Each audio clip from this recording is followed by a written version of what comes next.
Welcome to the Kale Houser Leadership Secrets podcast. Today, let's talk about opportunity and responsibility.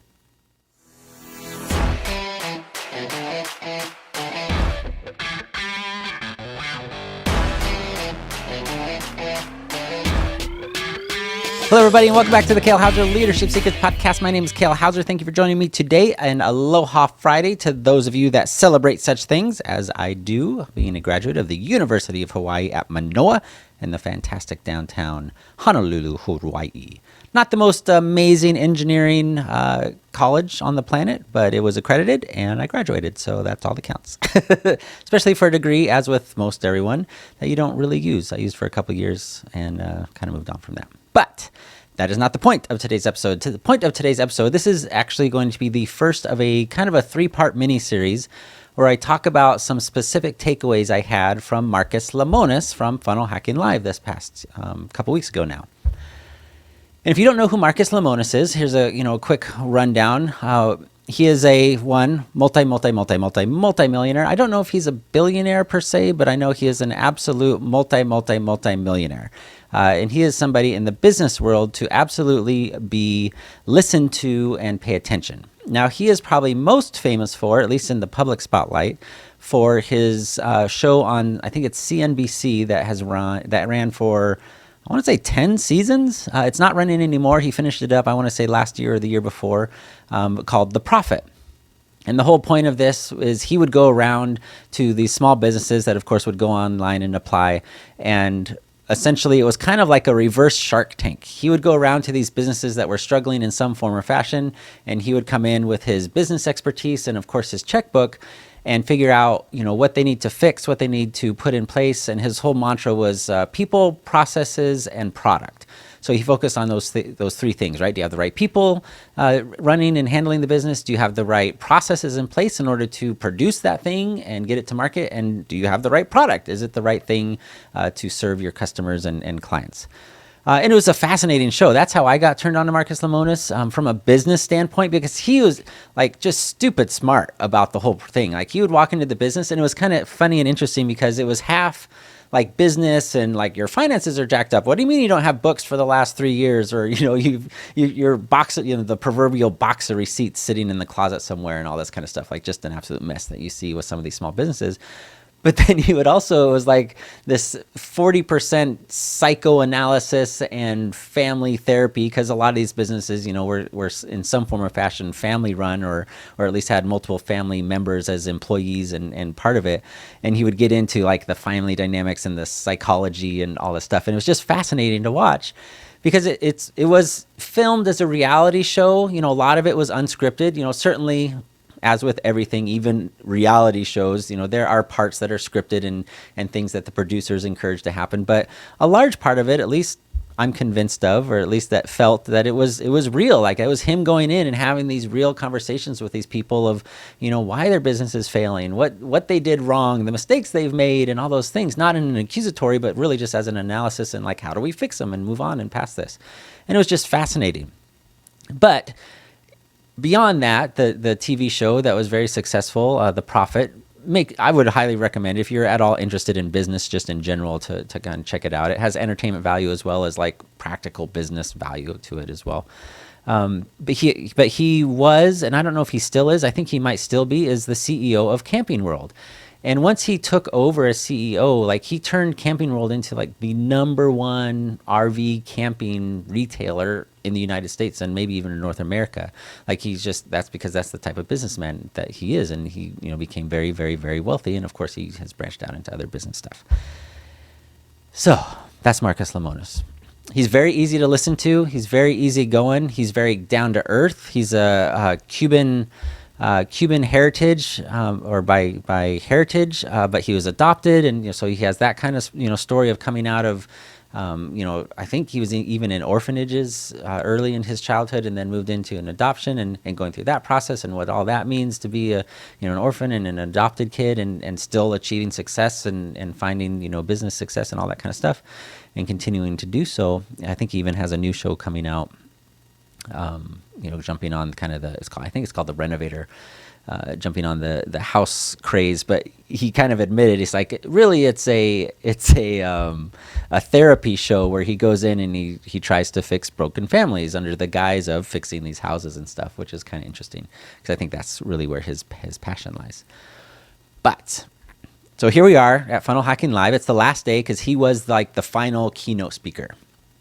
And I was pretty excited about it, honestly, because I've been a fan of his for a while, and I was excited to hear from him. And he came out and he had these three takeaways. And the first I want to talk about, and it came about halfway through his little keynote speech presentation, whatever you want to talk about or call it. And there was this gal. So we're in this huge conference room at the hotel, and there's I think there was 5,000 plus people there. And we're probably about halfway back, because there were some that, had early access and they were sitting in the front. And there's this gal up there that we couldn't see. But, as he came down off the stage and he's doing his talk and presentation and he sees her and he goes up to her and he says, and starts this conversation with her. And then, of course, now the cameras are on so you can see on the big screens and stuff. And it's this gal, I'm guessing late 40s, early 50s-ish. But she was in one of those motorized carts, not a wheelchair, but like one of those that you go out and rent, or you see in a grocery store, just without the basket on the front. But she was quite a large gal. I would guess pushing 3 to 350, so definitely on the heavier end of things, which in our culture and just looking at people that are at that stage, you you judge. To be perfectly fair and honest, you kind of judge them like, how did you let yourself get to that point? What have you done in your life that, you no longer are looking at nutrition and exercise and all those things?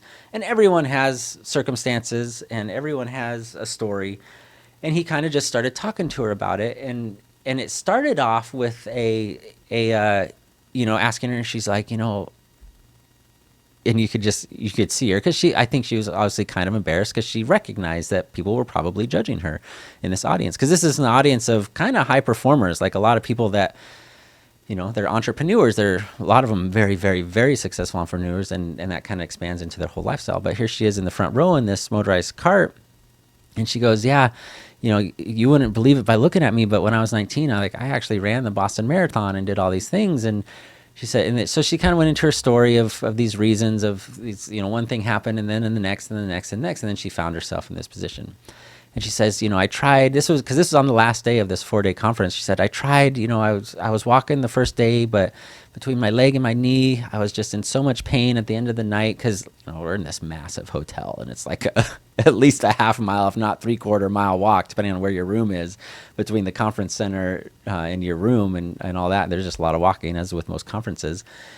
And she's like, I just couldn't do it. And my husband went out and rented this cart so I could come. And he was kind of praising her. He's like, most people in your situation, they would quit. They would give up. They would just stay in their room going, oh, I'm in so much pain. They'd go on this pity party and all this kind of stuff. So it was interesting because he was turning it like essentially praising her and honoring her, like, hey, you're here. So many people would have given up in your scenario, in your situation, and they'd be upstairs, they'd be in this self-pity mode and all this kind of stuff. And he's like, that should be honored, and that you're here and you're doing it, and you're here in the very front, all this kind of stuff. You're making it happen, despite these shortcomings and health problems and all that stuff.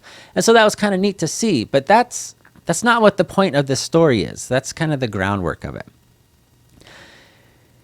So he's talking to her, and they were offering this coaching program, and with Russell Brunson and ClickFunnels in order to help people be successful and get their funnels going and all that kind of stuff. And he kind of looks at her and he goes, you know what, because you've done these things, and there was more to the conversation, but because you've done these things, I am going to pay. So this is Marcus Lemonis going, I am going to pay for 3 years of this program for you, which is not an insignificant financial amount. To Marcus Lemonis, it's kind of insignificant in comparison to his net worth, but absolutely to her, not insignificant. Imagine somebody walking up to you and giving you several tens of thousands of dollars, right? This is what we're talking about here. And everyone was like, oh my God, that's amazing. Of course, she started kind of crying and all this stuff. And I'll be honest, it went in my mind based on her outward appearance, never having met her, but based purely on outward appearance and, how you let your body get to that point and things, that like, wow, that's kind of wasted money. Like, why would you do that? You're throwing that money away. She's not going to do that. Because it also goes back to the age-old adage of, when you're given something free, you don't respect it. You don't use it, right? It's when you pay that you pay attention. And it was so fascinating because I think you could almost feel the shift in the room, because you've got people that were in there that legitimately like, I want to do this program. I have to do this program, but I legitimately, I just can't afford it. All the, whatever the circumstance, that people would die to be in her position, in her scenario right now, to where Marcus Lemonis is going to sponsor you through this program for 3 years. Like, that's amazing. But then he made this comment that was super fascinating. And I think it will be one of those moments and comments that will change my life forever. That I will think about a lot and apply a lot. And I hope it does for you as well.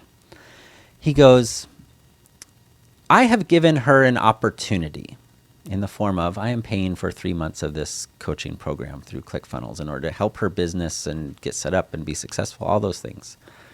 He says, I am giving her an opportunity.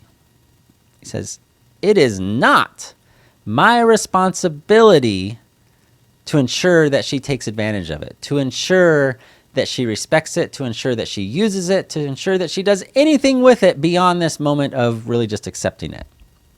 And it was so fascinating. It was one of those moments that my mind goes, Gert! You come to a stop, you have this 90-degree turn of where you were going or thought you were going, this pathway you're on, and you're like, boom, holy smokes. And this really is, and I don't know if you struggle with the same things, right? You see this a lot and replayed in, TV shows and movies and stuff, like, oh, I gave you this money and you went out and did this thing that it wasn't intended for. Like, I gave you this money for a purpose, like all this kind of stuff. Like, no, once you give something, you're giving somebody that opportunity, whether it be money or a chance, whatever it is kind of no longer your responsibility as the giver of what they do with that.